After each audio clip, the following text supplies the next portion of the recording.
Assalamualaikum warahmatullahi wabarakatuh. Sahabat lovers yang berbahagia dan bermakna. Pada kesempatan yang sangat berbahagia ini kita akan membahas tentang kealiman seorang putra Aceh yang diakui oleh para ulama dan tokoh-tokoh dunia. Almarhum Al-Mursyid Am Tarikat Naqsyabandiyah wa Qadiriyah. Abuya Syekh Profesor Dr. Tengku Haji Muhibbuddin Wali Al-Halidi. Beliau termasuk seorang ulama Aceh pertama yang mendapat gelar doktor dalam bidang usul di Universitas Al-Azhar Mesir. Selain itu, beliau memiliki ijazah kuat seluruh sanad hadis dan semua tarikat mutabarah dunia yang diberikan langsung oleh ulama besar Madinah. Sayyid Muhammad Alwi Al-Maliki Al-Hasani. Bahkan Syekh Yasin Al-Fadani Al-Jawi pernah memberi ijazah ilmu kepada dirinya. Melalui jalur sanad hingga kepada Syekh Dimyati, pengarang kitab I'anatul Talibin. Di kalangan anak-anak Abuya Syekh Muhammad Wali, ulama besar Aceh, beliaulah yang diakui oleh ayahnya sendiri sebagai pengganti dari Abuya Muda Wali dikala beliau tiada. Demikianlah yang disampaikan beberapa orang murid langsung Abuya Muda Wali. Abuya Doktor adalah putra Aceh pertama yang diberi kepercayaan oleh Presiden B.J. Habibie untuk mengelola Islamic Center pertama dan terbesar di Batam. Presiden Soeharto mempercayai dirinya juga ikut membantu kemajuan bangsa ketika beliau diberi amanah untuk menjadi anggota DPR Pusat. Di mata Presiden SBY, beliau dipercayai sebagai seorang yang dapat memberi pengaruh bagi Aceh dan Indonesia ini melalui doa-doa yang beliau panjatkan. Pertemuan ini berlangsung saat SBY datang ke Aceh di Hotel Hermes tahun 2010. Menteri Malaka, Malaysia menyebut dirinya sebagai datuk keulamaan, dan dipercayai menjadi pimpinan besar atau ketua dari organisasi DMDI, Dunia Melayu Dunia Islam, yang bertujuan untuk membuka kembali ranah keilmuan dan kemajuan dua negara Melayu, Indonesia dan Malaysia. Inilah Abuya Doktor, sang sufi sururi yang tidak berwujud dan tidak diwujudkan.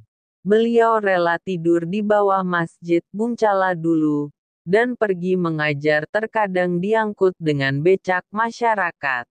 Setiap malam beliau selalu di dalam pustaka, hingga subuh dan tidak pernah mengeluh dimanapun beliau tinggal walau di bawah masjid. Syekh Al-Marbawi, pengarang kitab Kamus Al-Marbawi, sangat salut dengan dirinya. Karena beliau pernah tinggal di sebuah bilik yang apa adanya saat di Mesir dulu. Kealiman dirinya juga diakui oleh Syekh Abdul Karim atau Abuya Hamka Ketua Muhammadiyah, saat bertemu di Masjid Istiqlal Jakarta dikala Abuya Doktor usai mengajar kitab Hakikat Tauhid dan Tasawuf. Abuya Hamka pernah berkata, jika anak ini sudah tua seperti saya, maka dia akan alim seperti ayahnya. Dai Kondang Indonesia, Ustadz Abdul Somad LC, pernah berkata, saya termasuk penggemar dan pengikut kajian Syekh Muhibbuddin. Walau beliau telah tiada, beliau aktif menulis seperti mana ayahnya Waliullah Abuya Syekh Muhammad Wali. Silaturahmi dan selalu belajar kepada para ulama besar memang kebiasaannya Abuya Doktor yang sudah mendarah daging. Semasa hidupnya, selalu teringat wasiat ayahandanya. Jika engkau bertemu dengan orang alim, janganlah pernah mendebat. Cukup dengarkan nasihatnya. Bertanya seperlunya. Minta doa dan ijazahnya. Lalu cium tangannya. Jika engkau bertemu dengan seorang ulama yang sombong dan banyak bicara, debatlah dia. Pertepatan pada pukul 22 WIB. Tanggal 7 Maret tahun 2012. Sang Maha Kuasa berkehendak lain. Seorang ulama besar Aceh dan Asia Tenggara. Abuya Profesor Dr. Muhibbuddin Wali Al-Halidi dipanggil oleh Sang Maha Ilahi.